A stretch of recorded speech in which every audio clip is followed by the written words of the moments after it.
j'accueille maintenant mademoiselle Manon Legout du collège Le Chamandier qui va nous parler de l'événement climatique, d'argent et de politique.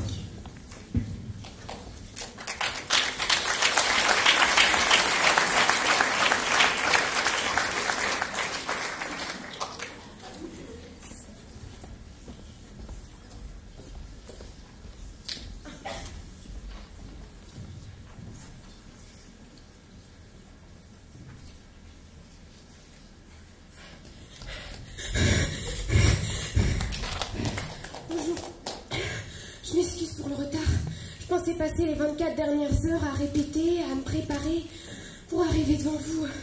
Enfin prête, mais il m'est arrivé comme qui dirait un petit accident. Il faisait tellement chaud hier après-midi à Grenoble que je n'avais qu'une idée, faire un plongeon dans ma piscine. Alors j'ai enfilé mon nouveau bikini bleu marine et puis là j'ai pris mon élan et puis j'ai sauté, boum! Pour des restrictions d'eau dans le département. J'ai fini aux urgences. Tout ça à cause de ces satanés politiques qui nous contraignent tout le temps. Bon, c'est vrai que pour une fois, ils ont peut-être raison. Parce que niveau climat, on bat de l'aile. Et puis, ça ne risque pas de s'améliorer tout seul. C'est de pire en pire. Bon, en même temps, c'est normal. Chacun pense qu'à son petit confort. Les politiques ne prennent jamais les bonnes décisions.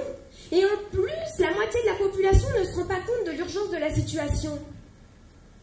Tout le monde vit avec son petit confort, sa petite vie personnelle, son entourage, son argent, et tout ce qui touche à sa petite personne. Aucun de nous n'a envie que cela cesse. Bon, et pourquoi d'ailleurs? Pourquoi changer les choses qui fonctionnent si bien? Pourquoi changer pour juste un tout petit degré en plus?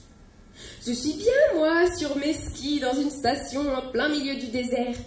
Je pourrais réfléchir et me dire que skier sous 40 degrés, ce n'est pas très naturel.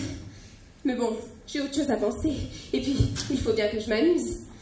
Je suis bien, moi, dans ma voiture, la climatisation maximum, tandis que d'autres qui n'en possèdent pas souffrent de la chaleur au plus haut point.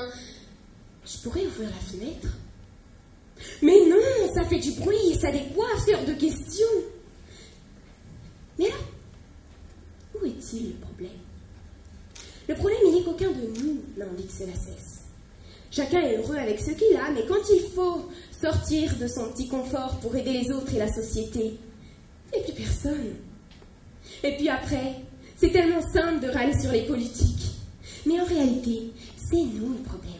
Parce que oui, combien ici d'entre nous qui ne le font pas déjà sont capables de se lever 1 heure plus tôt pour aller au travail en vélo? Très peu. La moitié ne le fera pas. Et puis, quand le jour du changement arrivera, qu'un président décidera enfin de s'occuper un peu plus du climat, les gens descendront dans la rue, manifester contre la loi interdisant l'utilisation de la clim, parce que circuler en voiture la fenêtre ouverte pendant la canicule, c'est beaucoup trop embêtant. Vous allez me dire que les politiques ne sont pas les plus innocents. Il est vrai. La plupart d'entre eux ne sont pas vraiment là pour les changements, mais plutôt pour se faire élire.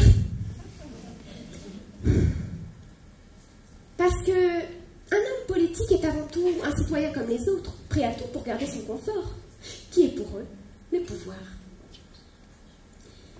Et puis, on se dit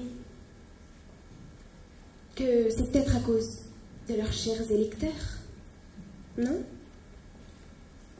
Il y en a même qui décident de réécrire des décrets pour annuler des objectifs décidés. Prenons la loi climat de 2022, portée entre autres sur l'artificialisation des sols en France.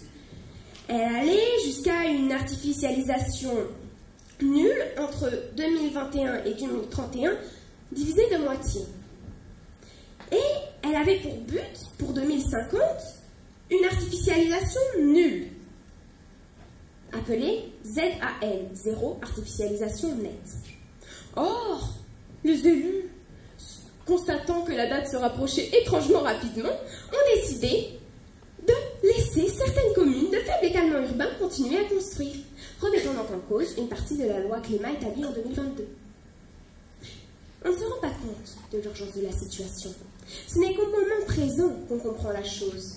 Mais souvent, Il est bien trop tard, car trop pressé de résoudre ce problème si urgent, on prend souvent la mauvaise décision.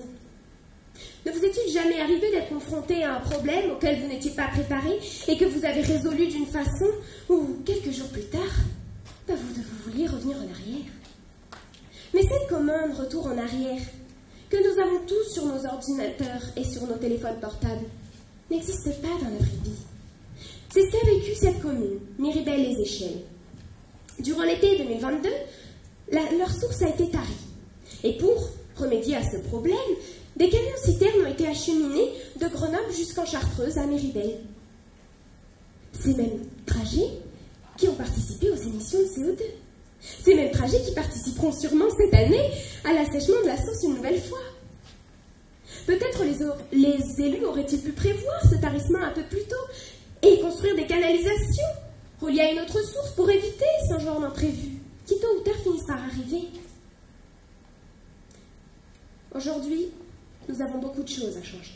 À commencer par notre façon de penser et d'agir, d'arrêter de se voiler la face et d'enfin comprendre l'urgence de la situation. Parce que oui, ce n'est pas parce que nous vivons dans un pays privilégié qu'il ne faut rien faire.